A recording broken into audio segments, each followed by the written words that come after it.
Então, nesse processo 503-6518, continuidade do depoimento do senhor Pedro José Barusco Filho, com a palavra a defesa de Antônio Campelo e Paulo Dalmaso. Pode repetir a última pergunta, por gentileza? Se nessas contas no exterior, né, o senhor Mário Góes tinha conta FAD e tinha conta Maranelli, se na hora de fazer o pagamento havia compensações, porque às vezes havia depósito mais numa conta que na outra, e aí... Olha, a gente olhava de uma maneira global, né? Via assim, qual foi a última data que a gente fez o acerto. Aí varria todos os eventos daquela data até a data atual. E a FAD, é o que eu disse, a FAD, ele falou assim, ó, vou abrir a FAD e só vou colocar ativos seus lá na FAD. Então, ele falava assim, ó, isso aqui foi para a FAD, isso aqui foi para a FAD, mas ele que controlava a FAD. Ele só me dizia assim, ó, a FAD deve ter na faixa aí de 3 ou 4 ou 2, foi crescendo, entendeu? Aí, quando, vamos dizer assim, a gente teve assim alguns eventos de... A nossa representante saiu do Banco Safra, foi para o Banco Lombardi, aí nós resolvemos fazer efetivamente a mudança da FAD, né? Ele pretendia, na realidade, mudar o beneficiário da FAD, mas isso não foi possível, né? Então ele pegou e fez efetivamente a transferência dos ativos da FAD para uma offshore minha. Entendi. O senhor conheceu o senhor Paulo Dalmaso em que ano? Eu conheci o Paulo Dalmaso antes dele ir para Andrade. Eu conheci o Paulo Dalmaso quando ele ainda estava na CBD, na Companhia Brasileira de Dragagem.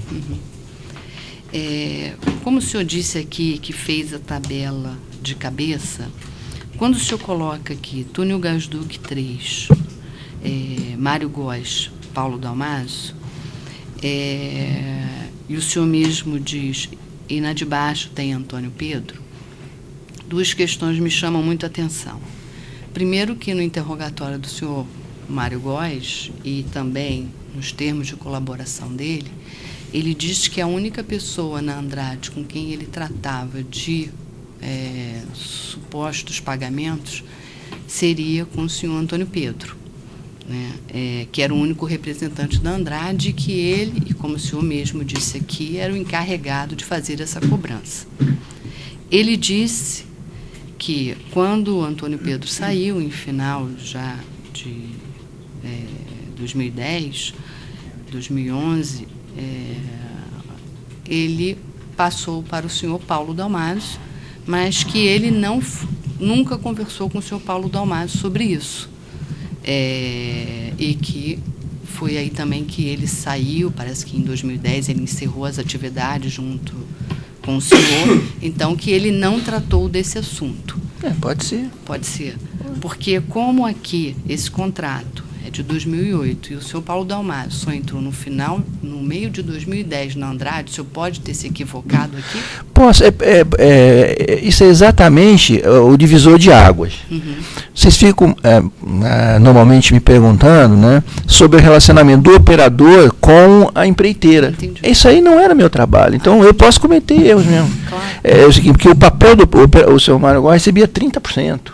Que era para fazer exatamente esse trabalho de entendimento com a empreiteira. Então, eu sei que era o seu Antônio Pedro, depois passou para o Paulo Dalmaso, mas eu não participava desse outro lado das atividades. Entendeu? Era ele que era responsável. Se ele está dizendo assim, eu acredito mais na palavra dele nesse aspecto, porque esse era o trabalho dele. Entendi.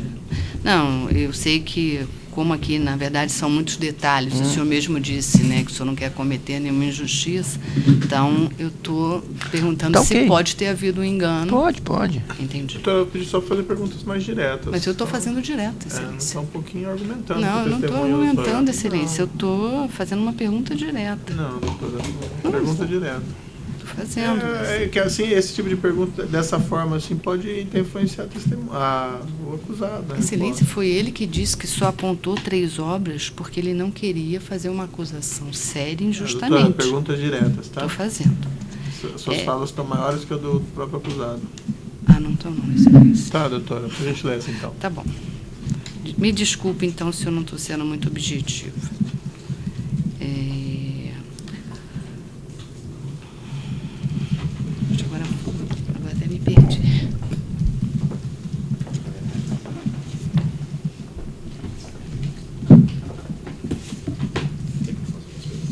É.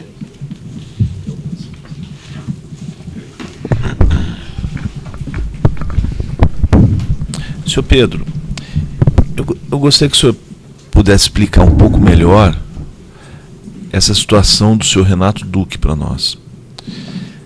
O senhor Mário Góes, ele fazia pagamentos direto ao senhor Renato Duque? Ou o senhor recebia do senhor Mário Góes e repassava uma parte ao senhor Renato Duque? Nenhuma coisa nem outra.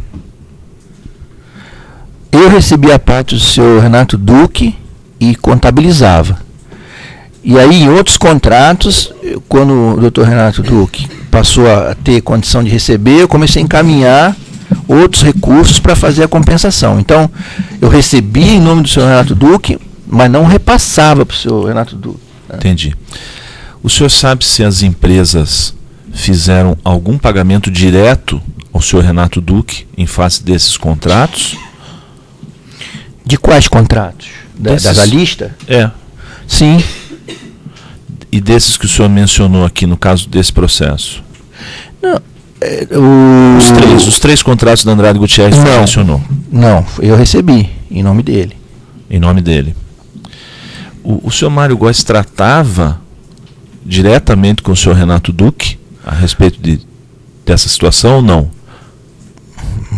Que eu me recorde, não. Eu nunca participei, nunca vi. O doutor Mário Góes conhecia o doutor Renato Duque, alguns eventos juntos e tal, mas porque isso aí não era o doutor Mário Góes era o operador que trabalhava comigo, né? Não era uma... Eu nunca vi, né, o doutor Renato Duque tratar desse assunto com o doutor Mário Góes. E essa divisão, compensação de recursos do senhor com o senhor Renato Duque, o senhor Mário Góes, ele participou disso? Nenhuma vez. Estou satisfeito, Excelência. Excelência, posso acrescentar uma coisa? Não, porque eu lembrei, a gente vai vendo. Realmente, o senhor Mário Góes, quando foi 2011, o início de 2011, ele comentou comigo que estava tentando falar com o senhor Paulo Dalmaso e não estava conseguindo, aí ele ia encerrar. Aí ele falou assim para mim, se você quiser falar com o Paulo Dalmaso, né, você pode falar. Eu cheguei a conversar com o senhor Paulo Dalmaso algumas vezes sobre esse assunto. Tá? Esse assunto propina. Exatamente. Quer dizer, o remanescente. Mas não houve pagamento nenhum, tá? Não houve solução nenhuma, tá? Ficou exatamente como o seu Mário Góes encerrou as atividades dele em relação à Andrade Gutierrez, a situação permaneceu. Apesar de eu ter tido uma ou duas tentativas com o seu Paulo Dalmaso. Ele falou, não, vai resolver e não ficou exatamente do jeito que estava, só para constar. Só para complementar, essa reunião teria sido onde? Com o seu Paulo Dalmaso? Eu lembro que eu me reuni umas 2 vezes com ele naquela livraria Cultura, ali na Senador Dantas. Teve um almoço também com ele. Esse almoço onde? Você lembra? Não estou lembrado do local. Sim. O senhor Mário Góes disse que ele, em 2014, teve um telefonema do senhor Paulo Dalmaso, que ele teria vendido uma lancha para o senhor, e aí o senhor depois teria devolvido a lancha, resolveu não ficar mais com a lancha, e que o Paulo ligou para ele reclamando que o senhor teria devolvido a lancha quebrada e ele teria tido um custo em consertar a lancha e o senhor não quis pagar. Esse fato é verdadeiro? Não, foi uma tentativa, né? Na realidade eu fiquei 4 meses com a lancha dele experimentando tal, e devolvi. E não pagou nada? E não pagou nada? Mas não tinha que pagar nada. Claro. Não, isso aí é uma outra questão. Porque eu acho até que ele tinha que me pagar, porque eu reformei a lancha. Teve um problema mecânico quando eu devolvi a lancha para ele, tá? E ele reclamou. Mas teve outras coisas que eu fiz na lancha aí que eu conservava. Você não quis comprar a lancha dele? Não, eu devolvi. Não houve negócio. Não houve. Obrigada. Outros defensores têm perguntas? O juiz não tem mais questões também, então eu Declaro encerrado o depoimento do senhor Pedro